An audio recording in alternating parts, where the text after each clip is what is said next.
national context, Britain is responsible for the good governance of all of these territories. And Britain has failed to ensure good governance of any of these territories. With the possible exception of Turks and Caicos, where it's actually had to intervene and impose home rule out of Westminster a few years ago because the place had become so totally corrupt that we had to intervene after a judicial inquiry by Sir Ald. But the truth of the matter is that by and large Britain has done its usual thing of turning a blind eye until the crisis happens, and then they intervene.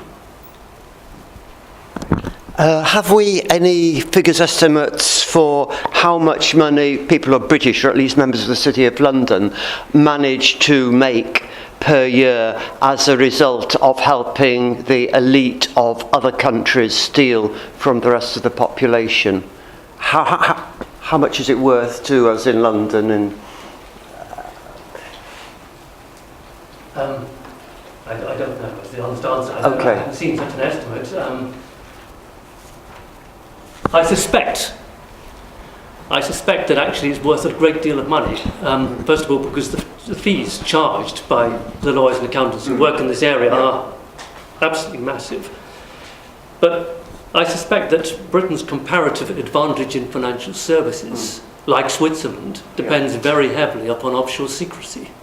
You suspect? I thought you knew. Well, I think the evidence that I've presented makes that case.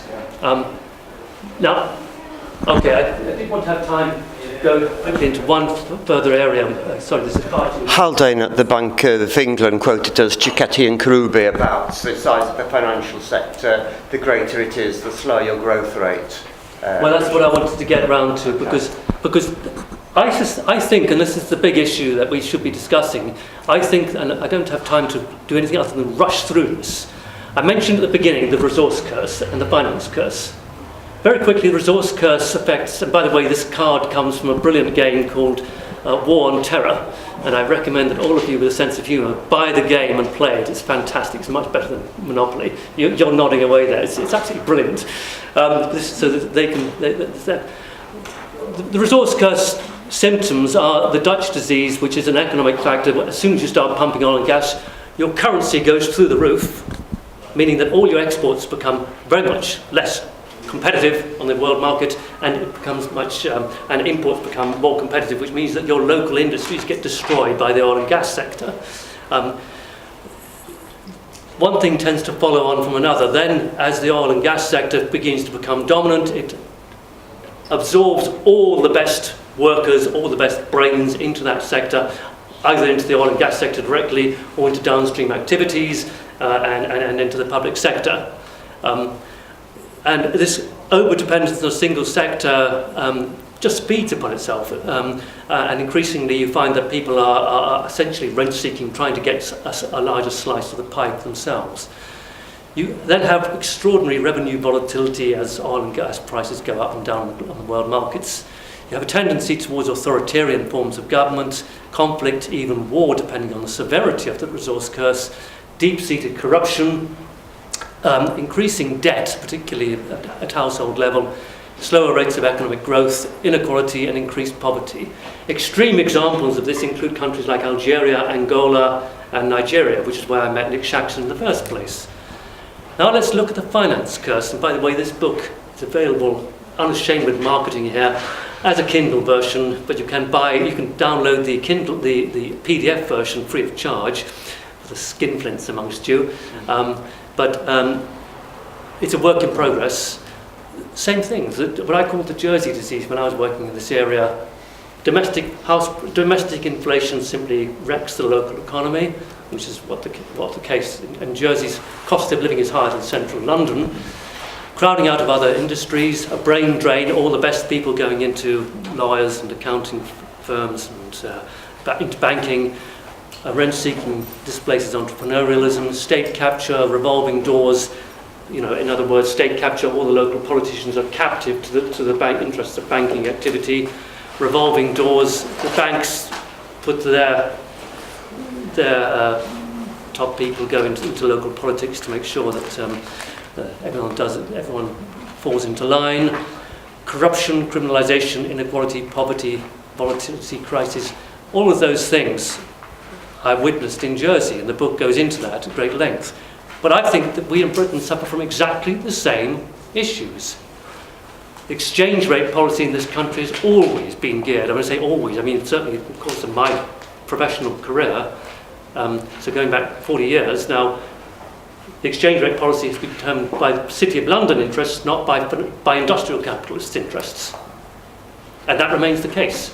There was an extraordinary period for a couple of years after 2008 when Britain's sterling fell 25% against the basket of other countries, other currencies, and suddenly Britain was competitive again, and we were going to have a renaissance of productive Britain.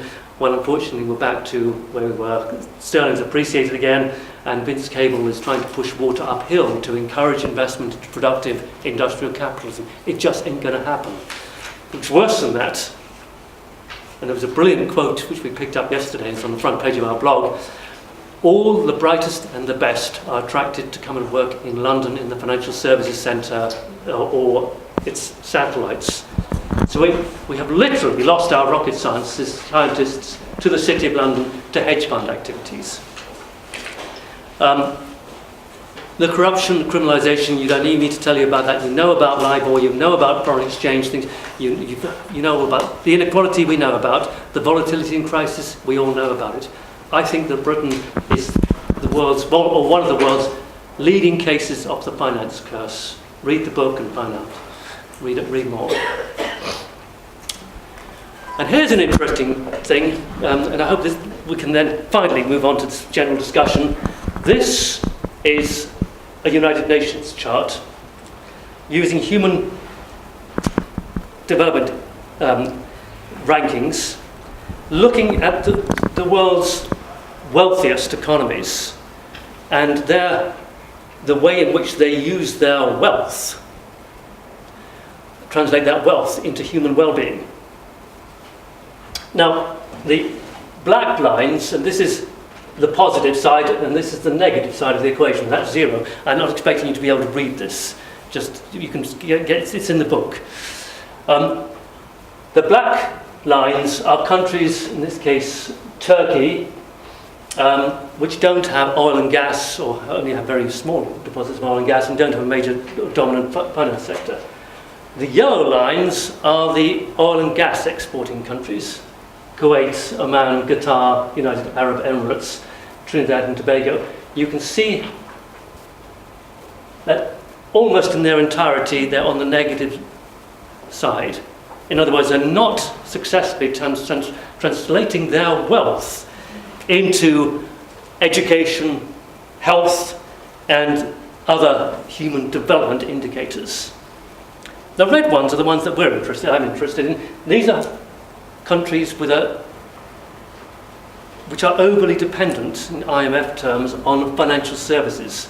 Countries like Singapore, Luxembourg, the Bahamas, Mauritius, Bahrain, United Kingdom's up here somewhere, Switzerland's there somewhere. You have a few outliers like Cyprus up there, but what's interesting is there is a clear pattern both on the resource curse side, that is the oil and gas exporting, and on the financial dependent side of underachievement.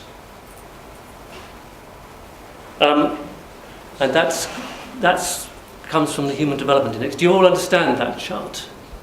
And that, I think, is indicative of what we call the finance curse. Having an oversized financial services sector, as we have in Britain, is not translating into human development.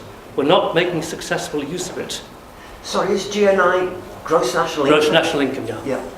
Yeah, a better indicator than gross domestic product. Bearing in mind that gross domestic product includes, in the case of countries like Britain, a huge amount of profits being booked in Britain but belonging to people elsewhere. So best value for money is Cuba?